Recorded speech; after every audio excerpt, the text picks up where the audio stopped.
तुमच्या गावचे सरपंच नवनाथ वाळुंज आपल्या पंचायत समिती गणातून निवडणुकीसाठी उभे आहेत. तर ह्या गावामध्ये त्यांनी काय काय कामं केलीत आता सध्या? आता नवनाथ भाऊ म्हणजे हे आपले थोडक्यात एक तुम्हाला सांगतो. आता नवनाथ भाऊ पहिल्यांदा मी इथं आता 4 वर्षांनी आलेलो आहे या गावामध्ये. म्हणजे मी इथं स्थानिक नव्हतो, पहिल्यांदा बाहेर होतो. बरं. पण त्यावेळेस आलो त्यावेळेस रस्ते नव्हते, अजिबात रस्ते नव्हते. यायला वरती गाडी यायला सुद्धा रस्ता नव्हता अजिबात. तर नवनाथ भावांनी सरपंच झाल्यानंतर पहिल्यांदा रस्ता बनवला, डांबरीकरण.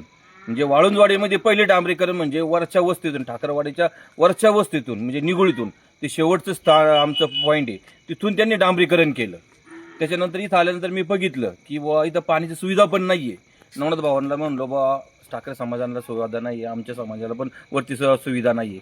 मग त्यांनी लगेच तात्पुरत्यात लगेच दुसऱ्या दिवसामध्ये एक 5,000ची सिंटॅक टाकी